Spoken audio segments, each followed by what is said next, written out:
За сайн байцгаана уу? Хууль тогтоомжийн тухай хуулийн асуудлаар энэ удаагийнхаа подкастыг бас үргэлжлүүлэх гэж байна. Тэгэхээр хууль тогтоох үйл ажиллагаанд сүүлийн жилүүдэд хуулиар тогтоосон баримтлах ёстой дэг журам алдагдж байна. Энэ нь эргээд хуулийн хэрэгжих чадвар өр нөлөөг бууруулж хүний эрх бас зөрчигдөхөд хүргэж байна гэсэн шүүмжлэл бол дагуулж байгаа. Тэгээ энэний нэг хэлбэр бол яах аргагүй. Бусад хуулийг өөрчлөхдөө хуулийг дагалдуулж өөрчилж байгаа асуудал буюу дагалдах хуулийн асуудал ингэ байгаад байгаа. Тэгэхээр сүүлийн жилүүдэд хууль тогтоомжийг дагалдах хууль нэрээр маш олон хуулийг ингээ бүүндэж шахуу зэрэг баталсан тохиолдлууд гарлаа. Дагалдах хууль нэрээр одоо анхдагч хууль баталсан эсвэл нөгөө хүчин төгөлдөр хууль тогтоомжууд зарчмын шинжтэй тухайн хуулийн өөрийнх нь үзэл санааг бараг алдагдуулах үс юм томоохон өөрчлөлтүүд орсон тохиолдлууд гарлаа. Тэгээ энэ бүх одоо асуудал болохоор төсвийн тухай хууль дээр бол илүүтэй ажиглагдаж байна.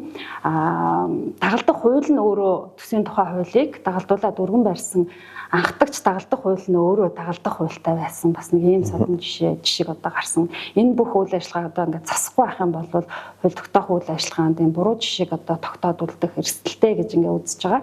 Тэгвэл энэ асуудлаар он чийдэл төрийн бас байгууллага бол судалгаа хийсэн байгаа. За тэгээд судалгааныхаа үр дүнд танилцуулахаар он чийдэл төрийн бас байгууллагын хууль судлаач Алтан Гацсан өдөр бидэнтэй ярилцахаар хурж ирээд байна. За хүрсэнд баярлалаа. Тэгээ эхнийхээ асуултыг болохоор зэрэг энэ их чухал асуудалтай. Гэхдээ та нар энэ асуудлыг нөгөө яагаад энэ судлах шаардлагатай гэж бодож судлав? Дагалдах хуульд нөгөө анхаарах гол юмнууд нь сүүлийн үед одоо засахгүй болохгүй гэж байгаа тэр буруу жишүүд нь юу байсан бэ? Хууль судлаачийн хувьд хоёр зүйл илтэд анзаарагдах болсон. Тэрний юу гэхээр нэгдүгürt нь засгийн газраас болоод тэрхүү албан тушаалтнаас тийм улс төрийн шинжтэй мэдээллүүд нэгдүгээр хийж эхэлт маш их мэдээллүүд хийдэг болж эхэлсэн. Энэ мэдээллүүд хийсний дараагаар бүлэг гэх юм уу, багц гэх юм уу те маш их хэмжээний хууль тогтоомжийн өөрчлөлтүүдийг хуулийн төсөлтөд зөв оруулж ирэх ийм үзэгдэл харагдах болсон нэгдүгээрх нь. Хоёрдугаарт нь гэх юм бол яг бодитоор жишээлбэл 2022 оны төсвийн тухай хуулийг дагалдуулаад 112 хуулийн нэмэлт өөрчлөлт орж ирж байгаа. Түүнээс 99 нь батлагдсан. Бараг 100%. Тийм, бараг 100% батлагдчихна. Тэгэхээр энэ хоёр хүчин зүйлүүдийг хараад үзэхээр дагалдах хууль маань яагаад ийм гинт огцом нэмэгдэв? Тодорхой улс төрийн шинжтэй үйл явц болонгууд бүх системийн хэмжээний хууль тогтоомжтой ингээд нэг дор нэг мөсөн нэг удаагийн үйл дээр өөрчлөлт оруулаад ах юм уу гэдэг ийм асуулт гарч ирж байна. Тэгэхээр энэ ямар учиртай юм? Ер нь дагалдах хууль гэдэг маань ямар онцлогтой юм? Хууль тогтоомжийн тухай хууль болоод бусад хууль тогтоомжоор хэрхэн яаж зохицуулаад байгаа? Ямар үе шатуудыг давж бас батлагдах ёстой гэдгийг судалж тэгэхэд нөхцөл байдал одоо ямар шатнд байгаа юм бэ гэдгийг таньж илрүүлэх үүднээс энэ судалгаанд хийж эхэлсэн. Тэгээ энэ нөгөө нэг дагалдах хуулийн асуудал бол өөрөө хэллээ шүү дээ. 2022 оны улсын төсвийн тухай хуулийг дагуулад 99 хууль дагалдах байдлаар ингээд батлагдсан. Маш олон тоогоор гол нь бас яваад байна тийм. Өнгөрсөн хугацааны хууль тогтоох үйл ажиллагааны статистикийг харахаар нэг 1800 орчим хуулийг одоо 2020-с 24 оны парламентын бүрэн эрхийн хугацаанд баталсан. Иннээс нэг 256 буюу одоо 256 нь болохоор зэрэг бие даасан хууль байсан гэж үзэх юм бол үлдсэн нь одоо бараг 1500 тэрнээс илүү шахам тооны хууль бол дагалдах хэлбэрээр батлагдсан байна. Тэгэхээр өөрөө дагалдуулаад бусад хууль тогтоомжийг өөрчилж байгаа тохиолдолд тэр дагалдах хууль тавих шаардлагыг илүү одоо тодорхой олгох тийм олон нийтийн хилцүүлэг болоод судалгааны ямар процессын шаардлагууд байхын гэдгийг нь бол нарившин тодорхойлох хэрэгцээтэй болсон гэж бол харж байгаа. Тэгэхээр энэ олон тоогоор дагалдах байдлаар хуулиудыг баталж хахад нийтлэг одоо маш олон өндөр тоо ярьж штэ хэлээ тийм нийтлэг ажиглагдж байгаа дутагдал юу байв? За ерөнхийдөө нийтлэг хэд хэдэн дутагдал байна. Тэрний юу гэхээр за төсвийн тухай хууль дээр үндсэн суурь болгож бид нар судалгаа хийсэн. Төсвийн тухай хуультай холбогдуулаад олон нийтээр хилцүүлдэггүй байдал. Энэ нэлээд хэлгүй. Нэлээд их тооноор яригдана. Нэг олон нийтээр хилцүүлэхгүй. Хоёрдугаарт хилцүүлсэн ч нөгөө хэлбэрийн төдий буюу үндсэн хилцүүлгийг нь яваад үндсэн төсвийн тухай хуульд өөрчлөлт оруулах гэж байгаа болоод төсвийн тухай хуулийг тэр өөрчлөлтийн агуулга нь танилцуулга дээр хилцүүлгээр яваад бусад асуудлууд нь орхигддог. Тэгээд энэ бүлэг асуудал хэлэлцчлээ гэдэг ийм нэг хэлбэрийн төдий харагдаад. Өөрөөр хэлбэл төсвийн тухай хууль чинь нөгөө нэг өөр төсөвч өөрөө маш том баримт бичиг, дээрээс нь цаг хугацаатай маш богинохон хугацаанд батлагддаг. Тэрийг загвуулаад 100 хуулийг өргөн барьцахаар зэрэг үндсэн хэлэлцүүлгийн төсвөө тойрч хэлэлцээр агаад тэрнийг дагаж байгаа дагалдах хуулиуд бол олон нийтийн анхаарлаас гадуур явчихад байгаа. За тэгээд төсвийн тухай хуульд өөрчлөлт оруулахтай холбоотой ингээд танилцуулга гэдэг нэг ийм багц одоо нэг баримт бичиг үлдээд тэрний хамгийн сүүлд нь дагалдах нэмэлт өөрчлөлтүүд гэдэг ингээд явуулсан. Тэгээ нэгдүгээр хэлбэрийн хувьд хүн болгоно ойлгомжтой харагдах байлаа тэм чагсаалт гэж байхгүй. За нэгдүгээрт усны тухай хууль жишээл усны тухай хуулинд өөрчлөлт оруулна. За хоёрдугаарт нь байгаль орчны тухай хуулинд өөрчлөлт оруулна гэдэг юм уу те. Нэг юм жагсаалт үлддэг. Тэгэхээр хин ямар хуулинд ямар агуулгаар өөрчлөлт оруулж ийн гэдэг юм танилцууд мэддэггүй зүйл байхгүй учраас нөгөө тэр саналаа хэлэх тэр хүмүүс ойлголтын зөрүү үүсээд орхигддаг анзаарагдаад. За хоёрдугаарт нь дагалдах одоо төсвийн тухай хуулийг дагалдуулж ангадагч хуулиуд батлагдаж байгаа ийм цоошин кейсүүд бий болж байна. Ангадагч хуулиуд батлахдаа ерөн төсвийн тухай хууль гэдэг чинь тухайн төсвийн тухай хуулийг дагалдах хууль гэдэг маань тухайн төсвийн тухай хуулийг хэрэгжүүлэхэд зайлшгүй шаардлагатай гэдэг. За энэ хуулийг энэ жилдээ хэрэгжүүлэхэд энэ зохицуултыг оруулж ирээд энэ хуульд ийм өөрчлөлтийг хийж энэ хуулийн одоо анхны төсвийн тухай хуулийн зорилго биелэгдэж ийм үр дүнд хүрнэ гэдэг ийм л зорилготой байх хэрэгтэй. Зорилгоор нь тодорхойлтыг хараад ирж байна. Гэтэл төсвийн тухай хуультай бүр хамааралгүй. За яг нөгөө нэг улсын төсвөөс мөнгө гаргахтай холбоотойгоор хамаарах байх л да. Гэхдээ цоошин институт бий болгох гэдэг юм. Ийм өөрчлөлтүүдийг хийдэг жишг гарч ирлээ. Жишээлх юм бол засгийн газрын хяналтын тухай хууль. Одоо тийм институт бий болсон нэлээд том хяналтыг хэрэгжүүлээд явж байна. За бараг засгийн газрын дээд хяналтыг хэрэгжүүлэх хэмжээний агуулгаар нараад үзэх юм. Тэр энд ямар ч судалгаа байхгүй, тооцоо байхгүй, эргээд энэ нөгөө бид ярилцлагын хэлжсэн хүний эрх хэрхэн яаж хөндөгдөх юм бэ, зөрчигдөх юм бэ? Эсвэл яаж хүний эрхийг одоо ингээд зөрчихгүй байх хэмжээнд байх юм бэ гэдэг ийм асуудлууд судалгаа байхгүй, тооцоо байхгүй. Тэгээ яг нөгөө чиглэсэн этгээдүүд нь олон нийт хилцүүлэг байхгүйгээр авчиж байгаа. За засгийн газар хяналтын тухай хууль бүр яг төсвийн тухай хуулийн танилцуулгын хавсралтаар авчиж байгаа. Өөрөөр хэлбэл тусад нь танилцуулагдаагүй, хилцүүлэг явагдаагүй, судалгаа шинжилгээ байхгүй шууд ингэ явчих. Тэгэхээр цаана бүхэл бүтэн одоо хүний нөөцийн хувьд ч гэсэн тодорхойд ингээд нэг тийм одоо олон нийтэд бол данхаар гэж хэлэгддэг тийм нэг тийм бүтэцтэй институт бий болчихсон. Энэ маань өөрөө ямар ч одоо тэр зүйлүүд өмнө яригдсан төрсийн тухай хууль болоод хууль тогтоомжийн тухай хууль тавигдсан шаардлагуудыг хангаагүй болж ирж байна. За ийм ангадагч хуулийн хоёр дахь асуудал. За 3 дугаар нь шинжилсэн найруулга. За ерөн шинжилсэн найруулга гэдэг нь хууль тогтоомжийн тухай хууль заасан бусад зүйлүүдээр нөгөө анхны суур үзэл баримтлал бүхэлдээ юм хэсэгчлэг өөрчлөгдөж байгаа. Тодорхой хуваар өөрчлөгдөж байгаа тэр зүйлүүдийг шинжилсэн найруулга. Шинжилсэн найруулга хийхдээ мөн ангадагч хууль шинэ хуулийг хийж байгаа шиг хилцүүлэг явуулдаг, танилцуулдаг. Хилцүүлэг гэдэг нь хоёр төрөл. Яг нөгөө салбарын болоод эрдэмтдийн ажилтнуудын иргэдийн дүн ингээд тэр бүх зүйлүүд байхгүйгээр бүх хуулиуд бүх шинжилсэн байна уу, анхдагч байна уу, нэмэлт өөрчлөлтүүд байна уу, тэд нар бүгдээрээ төсвийн тухай хуулийн дагалдах хууль шүү гэдээ оруулаад төсвийн тухай хуулиа ярьчаал нөгөө ярихдахгүй шууд танилцуулгын төгсгөлийн өгүүлбэрт нь за дараах хавсралтаар батлагдсан хууль давсралтаар оруулж ирж байгаа хуулиуд бол шинжилсэн найруулга болоод ангадагч юм уу эсвэл нэмэлт өөрчлөлтөөр орж батлагдж байгаа гэдэг агуулгаар төслийн танилцуулгад ороод явчихад байгаа. Тэгэхээр ийм шин өвөрмөц байгаагүй жишгүүдийг бий болгосон учраас дагалдах хууль гэдгийг тодорхой ойлгомжтой, зорилгот нь нийцсэн, зорилго нь тодорхой. Тэгээд хэд олон биш байх шалгуур нь бол нөгөө нэг хүртээмжний ойлгомжтой, хүмүүст ойлгомжтой байх л гэдэг шалгуур. Хэд олон биш байхыг хязгаарлах бас нэг одоо шалгуур нь болохоор зэрэг дагалдах гэдэг ойлголтоос уялдаж гарсан тухайн батлагдж байгаа хуулийг хэрэгжүүлэхэд зайлшгүй шаардлагатай тухайн хуультай холбоотой гэдэг юм уу нэр томьёог ингээд уялдуулан өөрчлөх гэх мэтийн өөрчлөлтүүд байх хэрэгтэй гэж бодож байна л та. Тэгэхээр зэрэг судалгаа маань төсвийн тухай хууль дээр хийгдсэн юм чинь одоо төсвийн тухай хуулийн дагалдах хуулиуд дотор төсөвтэй бас яг шууд холбоотой хэсэг нь одоо ойлгомжгүй тодорхойгүй ямар хуулиуд байв. Ер нь төсвийн тухай хуулийн тэр үзэл баримтлал танилцуулган дээр яг энэ дагалдаж орж байгаа хуулиуд маань өөрөө төсвийн хуулийн аль зүйл даалтыг яаж хэрэгжүүлэхэд одоо хамааралтай болох талаар тийм даривчилсан танилцуулгууд орж ирдэг. Төсвийн тухай хуультай холбоотойгоор ингэж оруулж байгаа. Энэ төсвийн тухай хуулийг тухайн жилдээ хэрэгжүүлэхэд ийм шаардлагатай учраас энийг оруулна гэдэг ерөнхий юм тавьчихад яг хэрхэн яаж уйлдах юм? Хэрхэн яаж энэ нөгөө механизмын үед ажиллах юм гэдэг ямар ч тодорхой тайлбар байдаггүй. За судалсан хугацаанд л. За жишээлх юм бол одоо түрүүний ярьдаг засгийн газрын нөгөө хяналтын тухай хууль. Засгийн газрын хяналтын тухай хууль ерөнхийдөө бол засгийн газрын бүрэлдэхүүнтэй илүү холбоотой байгаа байхгүй. Засгийн газрын бүтэц бүрэлдэхүүний тухай хууль тэрхийн хэрхэн яаж засгийн газар ажиллах юм, ямар хяналттай байх юм гэдэг агуулгыг илүү тодорхой харагдуулдаг.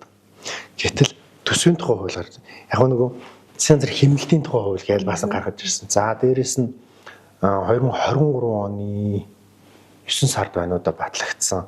Одоо энэ нэгэн шууган ус гэдэг байгаа. Төгсрөлийн хууль гэдэг. Урт нэртэй гол агуулгын төгсрөлийн хууль гэдэг.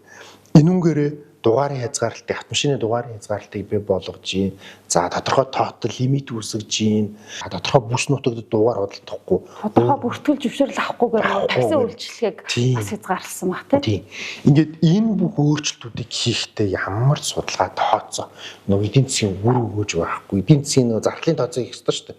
Иргэдэд жишээлбэл 3 төрлийн зардлыг бид нар судлах хэрэгтэй болж хараад байдаг шүү дээ хууль тогтоомжийн тухай хуулиар. Нэгдүгээрт нь төсөвт ямар хэмжээний зардал үүсэх. Хоёрдугаарт энэ хуулийн хэрэгжилтэнд нь очиж үйлчлэх иргэнд ямар өрчөд зардал нэмэгдэх юм буурах юм уу? Нийгэмд ямар зардлыг бий болгох гэдэг ийм 3 төрлийн зардлуудыг л бид нар шалгах хэрэгтэй болчиход байна. Гэвтэл одоо энэ яригдаад байгаа бүх хуулиуд энэ зардал нь ямар вэ гэдгийг тодорхойгүй. Энэ талаар хэлэлцсэн ч ойлголт байхгүй. Тэгэхээр ингээд ерөнхий байдлаар ингээд дүгнэж үзэх юм бол одоо бид нар цаашдаа ийм нэгэнд одоо бид нар 2 3 жилийн бий болцсон хууль зүйн фактуудыг ярьж байна. Цаашдаа бид нар яах юм бэ гэдэг асуудал. Цаашдаа бид нар яханд бол нэгдүгээр ер нь энэ хууль тогтоомжийн тухай хуулиар энэ аливаа хуулийг оруулж ирэхдээ түн дагалдаж оруулж байгаа хууль нь ямар шаардлагуудыг нийцсэн байх ёстой. Энэ нь өөрөө яг дагалдах хууль гэдэг нь яг юу юм? Тоонд нь мэдээж бид нар бол одоо яг тэдэн хууль батлагдана, тэдэн хуулийг дагалдуулна гэж яриад чадахгүй байх л да. Гэхдээ бас яг ингээд агуулга нь өөр ямар байх хэвээр, ямар хүрээнд байх хэвээр, ямар шат амжилтуудаар явах хэвээр. Тэгээд тэр дагалдж ирж байгаа бусад хууль тогтоомжийн өөрчлөлтүүд нь нөгөө үндсэн хуультайгаа бас давхар олон нийтийн хилцүүлэг тэр хямжилгалтанд орох юм уугүй юм гэдгийг маш нарийн тодорхойлж, ер нь бол хэрхэн яаж батлагдах юм бэ гэдэг процессыг анхдагч нөгөө үндсэн хуультайгаа цуг давхар ижлэгэн түвшинд авч үзэхгүй бол нэг хуулийг дагалдуулаад системийн өөрчлөлтийг хийдэг. Тухайн хуулиудын үндсэн логик буюу үндсэн нөгөө нэг концепцийг өөрчилдөг. За цоош нь хууль бий болгодог. Цоош нь хууль бий болгоно гэдэг нь нөгөө нийгмийн шинэ харилцаа бий болгох, эсвэл нийгмийн тухайн харилцааг шинээр зохицуулах тэр зорилгоор л хийж байгаа шүү дээ. Гэтэл тийм ямар ч нөгөө нэг судалгаа, шинжилгээ, өрнөлөөний судалгаа тодорхой зүйл байхгүйгээр энэ зүйлийн өөрчлөлтүүдийг хийгээд байгаа нь ирээдүйд бас энэ зүйлүүд бий болохоос одоо сэргийлэх шаардлага гарч ирээд байна л гэж харж байгаа. Олон нийтийн хилцүүлгийг ярих юм бол ялцчгүй дагалдах хуулиуд дээр тухайлсан юм хилцүүлгүүд явж амжихгүй. Ялангуяа төсвийн тухай хууль дээр бол энэ шаардлага ингээд явж байгаа. Тэгээ төсвийн тухай хуулийн хилцүүлэгч нь олон нийтийн хилцүүлэгч өөрөө бас нөгөө нэг бусад хуулийг бодох юм бол арай онцлог ингээд зохицуулалттай яваад байдаг тийм. Бусад хууль тогтоомж бол улсын их хурал дөрвөн мэдүүлэгдсэний дараа байнгын хороонд хуваарлагдаад тийм. Байнгын хороо одоо шийдвэр гаргах юм бол их хурлын түвшинд олон нийтийн хилцүүлгийг бас хийдэг ийм зохицуулалтууд ингээд байгаад байдаг. Дээрээс нь тухайн хуулиуд дээр байнгын хороо өөрөө дүгнэлтүүд гаргаад нэгдсэн чуулганд танилцуулагдаад ингээд явдаг. Төсвийн тухай хууль дээр одоо энэ байнгын хорооны дүгнэлт бас гарахгүй яваад байдаг тийм. Тэгэхээр зэрэг олон нийтийн хилцүүлгийн энэ шаардлага бол ялангуяа төсвийн тухай хуулиуд дээр томоохон хуулиуд ялангуяа анхдагч хууль болон шинжилсэн хариулгад ороод ирэх юм бол ерөөсөө ямар нэг шатны олон нийтийн болон байнгын хорооны хилцүүлшүүлтүргүй яваад байна гэж үзэж болох уу? Тэгж үзэж болно. Дээрээс нөгөө нэг одоо бид нар бүгдээрээ нийгэм өөрөө бас арай өөрөөр хардаг болчихсон. Ягаад тэгэхээр төсвийн тухай хууль орж ирэхээр нөгөө нэг манай орлогчны үйлээ, зардалны үйлээ, юунд юуг төсөлж байгаа үйлээ, ямар шинэ бүтэц гаргаж ирээ, тэрэндээ хэдийг төлөвлөж байгаа үйлээ гэдэг ингээд нийгэм шүүмжлүүд гарч ирээд байдаг. Тэгээ маш их хэмжээний тоо мөнгө яригдж байгаа учраас хүмүүсийн анхаарал, улс төрчдийн анхаарал, ер нь бүх хүний бүх бүлэглэлийн анхаарал өөрөө тэр нөгөө нэг тоо руу чиглээд байдаг. Төсөв рүү тоо руу чиглээд байдаг. Магадгүй энэ нэг талаараа зөв. Гэхдээ нөгөө талаараа нэг тэр тоонуудыг чинь хэрэгжүүлэхийн тулд тэр тоонуудын хард байгаа амьдралыг өөр бус туйлууд дээр өөрчлөлт оруулснаар хийн. Тэгвэл хэрхэн яаж өөрчлөлт оруулж байгаа юм бэ гэдэг зүйлүүдийг бид нар харахгүй нөгөө өнгөц зүйлийг нь хараад доош одоо цаана болоод байгаа зүйлүүдийг харахгүй өнгөрөөд. Тэр харахгүй өнгөрсний одоо үр дүнд гэх юм уу шинээр татвар бий болгодог, хоригдолт бий болгодог, шинчилсэн журам бий болдог. За татвар нэмэгдсэн тохиолдол гарч ирлээ шүү дээ. Тэгэхээр энэ өөрчлөлтүүд бий болоод байгаа учраас бид нар энэ дээр ч гэсэн анхааралтай байхгүй бол зөвхөн тэр харагдаад байгаа тэр тоон дээр үндэслээд бусад төлөвлөд бусад одоо энэ дагалж орж ирж байгаа чухал асуудлуудыг хаяад орхигдуулаад байна. Зарим талаар хуулийн төсөл оруулж ирж байгаа хэдүүч ч гэсэн одоо санаатаа мэдэхгүй ямар ч байсан тийм нөхцөлийг бүрдүүлээд яаж ингэж хараад байна гэхээр бас нэг тодорхой жишээ хэлэхэд одоо хууль зүйн дотор юм сангийн яамнаас гэдэг юм уу санал эргүүлрээ гэдэг ингээд хугацаатай төслөө явуулдаг. Хууль зүйн дүгнэлт. Тэгээ хууль зүйн дүгнэлт хийгээд чинь ингээд ингээд явуулдаг. Тэгэхээр өнөөдөр жишээлбэл 4 сарын 28-ны өдөр 4 сарын 29-ны дотор санал эргүүлнэ үгээд 28-ных нь үдээс хойш эргүүлдэг чинь. Тодорхой байгуул байд. Тэгэхээр нөгөө чинь нөгөө нэг судлаачтай ирэх гэсээрээ л 29-ных нь өглөө болдог. Бүтэн өдрийн турш тэр үйл чинь судлаад ингээд санал дүгнэлт бичих гэхээр тодорхой цаг хугацаа гардаггүй. Ийм хүү жишээ маш олон байгууллагууд төрж байгаа. Тэгэхээр олон нийтийн хилцүүлгээс гадна мэрэгжлийн байгууллагуудын хууль зүйн дүгнэлт хийх бас нөгөө боломжтой үзээд маш сайн үндэслэлтэй дүгнэлт санал бичих боломж бас байхгүй байна. Тийм энэ нөгөө хууль санаачлагч дээр нэг тийм хэлбэрийн болоод нэг тийм формал юм хэрэгтэй байдаг байхгүй. За жишээл алтан газраас санал авсан гэдэг. Бод дэрэг дээр алтан газ 4 сарын 28-ны үдээс хойш ирүүлжид 29-ны өдөр 12 цагаас авна гэхээр чинь надаас яаж ч утсан тийм үр дүнтэй тийм өрөөгөөчтэй тэр нэг бүтээл гарахгүй. Тэгэхээр хугацааны хувьд ч гэсэн хожимдуулж ирүүлээ заавал тэр хугацаанд авдаг өгөөгүй бол авсан тооцно гэдэг тийм журамтайгаар явчихдаг. Энэ нөгөө төрийн байгууллагуудын яг тухайн асуудлыг хариуцсан мэрэгжлийн байгууллагуудын дүгнэлттэй холбоотойгоор миний дараагийн асуулт орж ирж байна л да нөгөө та хэдийн судалгаанд бусад улс орнуудын туршлагыг ингээд судалсан байгаа. Тухайлбал Солонгос улс дээр нөгөө нэг төсвийн хуулийг гэдэг 120 хоногийн өмнө эхлээд ерөнхийлөгчдөө өргөн бариад тэгээд 2-3 шатаар ингээд нөгөө нэг төрийн байгууллагууд нь шалгаад дүгнэлт гаргаад ингээд нэлээд чамбаа болсон хувилбарыг одоо үндэсний ассамблеад өргөн барьдаг гэдэг. Тэгэхээр бусад улс орны энэ туршлагаас манайд одоо гарсан яалтчгүй юм гажуудл гэж хэлж болохоор одоо засах шаардлагатай жишээ гарчлаа шүү дээ. Энийг засахад одоо хэрэг болох үс ямар одоо хууль тогтоомжийн зохицуулалтыг та бүхэн судлаа. Азийн орн ерөнхийдөө яг ижлэгэн ингээд Азад байгаа учраас Солонгосыг сонгоод үзгүй. Тэгээ Солонгосыг сонгоод үзсэн шалтгаан гэх юм бол энэ хууль тогтоомжийн явж байгаа зарчмууд нь зарим талаар ижлэх юм шиг харагдав. Жишээлбэл Солонгост 2 агуулгаар бүр хянаж байна. Ингээд үндсэн төсвийн тухай хуулиа болоод дагалж байгаа хуулиудаа. За нэгдүгüүрт нь бүр агуулга руу орохоос өмнө за энэ хэлбэрийн хувьд хууль тогтоомжийн ингээ шаардлагад нийцчихнэ гэж. Одоо бичиглэлийн хувьд, локал дааны хувьд, хэлбэрийн хувьд ингээд тэр болж гинэ үү гэж. За нэгдүгüүрт яг хуулийн хүрээнд бичигдсэн тэр зүйлүүдийг шаардж гин гэсэн үг шүү дээ. Талаар амар өндөр шаардлага тавьж байгаа. Хоёрдугаарт нь за хүрээд ирсэн тэр шаардлага дээр үндэслээд агуулга нь яг нөгөө нэг төсвийн тухай хуулийн одоо 3 шаардлага тавьчихдаг. Төсвийн тухай хуулийг нэгдүгээр хэрэгжүүлэхэд орлого зарлагын тэнцвэртэй байдлыг хангахад энэ чиглэж гин үгүй нэ гэж дагалдах хууль дээр. За хоёрдугаарт нь төсвийн тухай хуулийг хэрэгжүүлэхтэй холбоотой сангууд байдаг юм байна. Тэр сангуудын үйл ажиллагаа боломжтой зохистой хэмжээнд байна уу үгүй юу? Дээрээс нь тэрнийх нь орлого зарлаганд бузуу байна уу, буруу байна уу? Тэрийг нөхөхөд байдаг юм уу, бүрдүүлэхэд байдаг юм уу? Тэр нь чиглэсэн нэмэлт өөрчлөлт дагалдах хууль мөн байна уу гэж хянаж. За ингээд таних юм бол нөгөө засгийн газартаа өгөөд засгийн газар хороо тодорхой шилжүүлж байгаа. Нөгөө хугацааны нарийн тогтоосон хугацаанд нь яваад л. Хэлбэрээ харчлаа, агуулга харчлаа, зорилгодоо нийцэж гинүү гэдгийг харчлаа.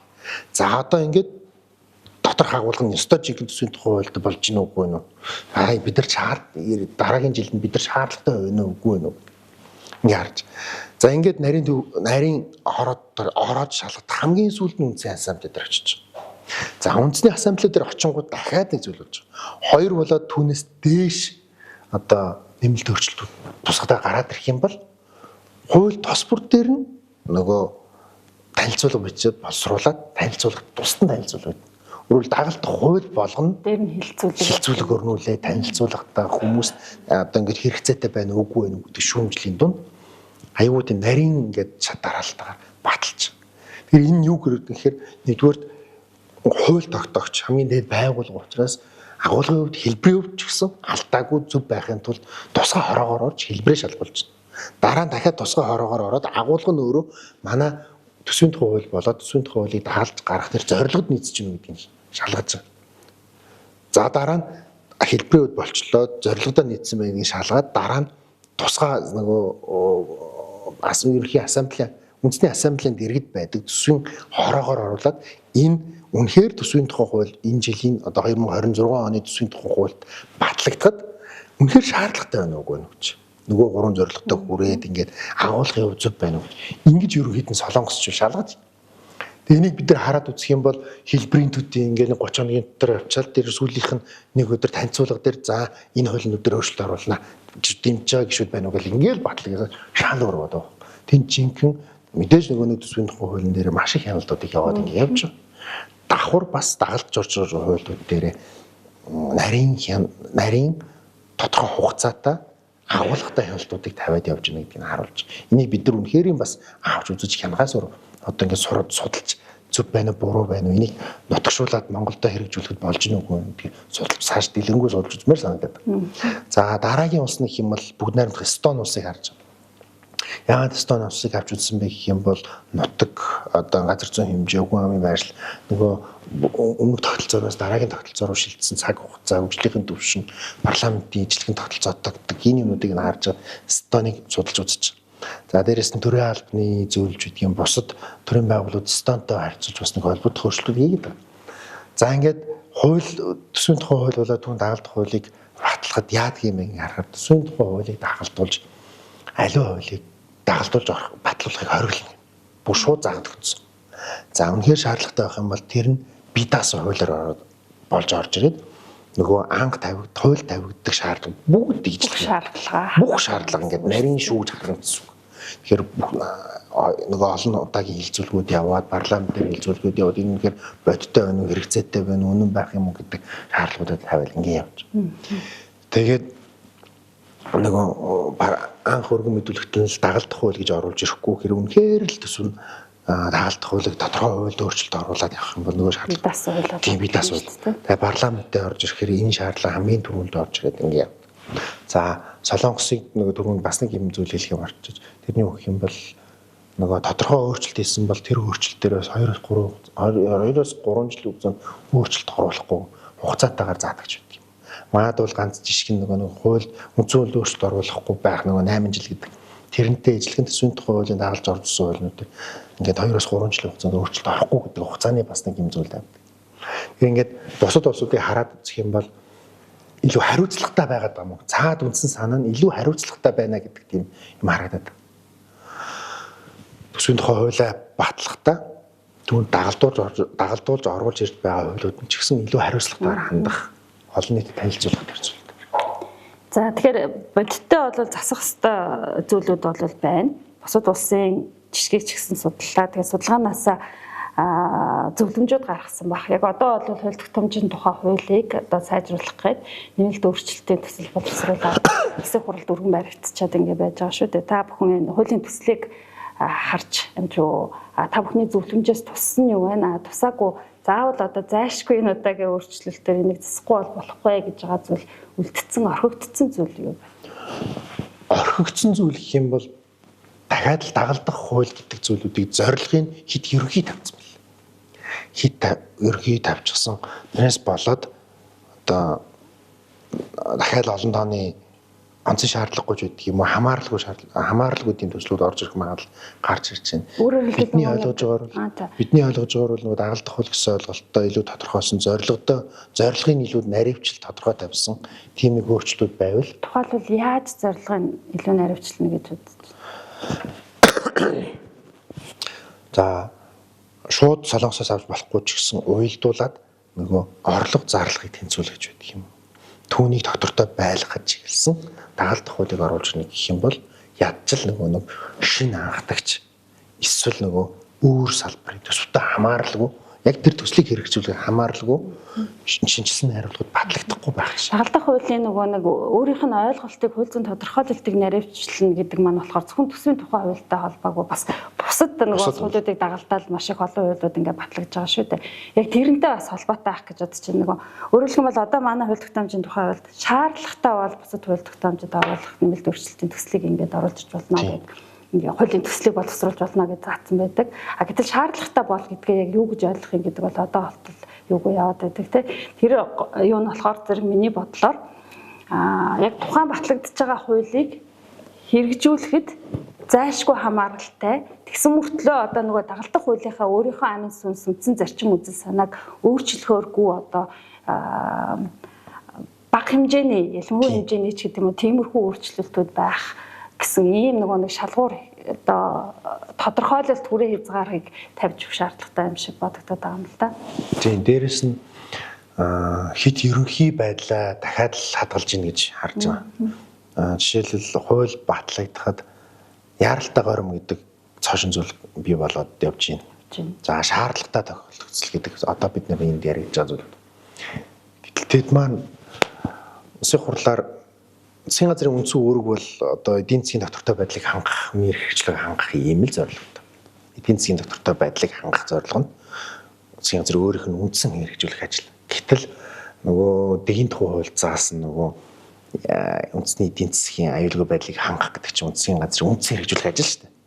Тэгээд энийг өөрөө шаардлагатай нөхцөл гэж тодорхойлоод хуулийг оруулж ирж гин гэдэг нь өөрөө угаасаа хийдэг ажлаа шаардлагатай нөхцөл гэж өөр хуулиар тодорхойлоод бүр тэрийг дэгийн тухай хуулиар тодорхойлоод үндсэн хуулиуд засгийн газрын тухай хуулинд тодорхой заасан юмыг дэгийн тухай хуулиар оруулж ирэнгүүтээ нөгөө яаралтай гормоор оруулж бус хуулиудыг урт нь оруулж хагаад нөгөө дэгийн тухай хуулийн 30 болоод хууль тогтоомжийн тухай хуулийн нөгөө бусад процессыг дамжихгүйгээр шууд оруулна. Тий, яаралтай гормоор нөгөө батлагдж байгаа хуулиуд дээр дагуулад бас өөрчилж байгаа. Тэр дахиад нөгөө судалгаа шинжилгээг олно. Тэгээ энэ дээр одоо энэ дээр хамгийн инээдтэй зүйл гарч ирж байгаа. За эхнийх нь яаралтай горморыг ороод ирчих. Яаралтай гормор гэж орж ирэхдээ нөгөө бусад хууль тогтоомжийн тухай хууль дээр байгаа нөгөө шаардлагуудыг алгасаад ороод ирж байгаа гэсэн үг шүү дээ. Алгасаж орж ирсэн хууль дээр дахиад дагалдах хууль ороод ирж байгаа. Тэгээ тэр нь хэл зүйлэг байхгүй. Шууд нөгөө хууль тогтоогчийн буюу хууль санаачлагчийн одоо төслийн хэмжээнд орж ирэл шууд тэрнгээр батлагддаг. Ингэж батлагдсанараа маш их олон одоо асуудлууд дагуулж ийн гэдэг нь түрүүний одоо миний хэлдэг төгжрлийн хууль. Иргэдийн хурал нийслэлийн засаг дараад маш их хэмжээний одоо эрхийг олгоцсон. Ямар ч одоо судалгаа шинжилгээ байхгүйгээр иргэдийн үндсэн эрхэд алдсан шийдвэрүүдийг нийслэлийн засаг дарга гаргаад одоо ингээд талга одоо хэрэгжүүлээд яваад. Тэгэхээр бид нар ерөөсөө ийм дараагийн одоо хууль тогтоомжийн ерөн төрийн байгууллагын хамгийн том одоо үндсэн шалгуур бол хүний эрх хэрэгжлийг зөрчихгүй бидтэй гэдэг ийм шаардлага байна. Гэтэл батлагдсан зүйл нь нэг тийм утоп гэх юм уу холын шинжтэй зүйлийг харчаад наан тэрэндээ хэрэгжүүлэхийн тулд хүний эрхийг зөрчөөд яваад. Бид одоо тэгмээргүй байна тий.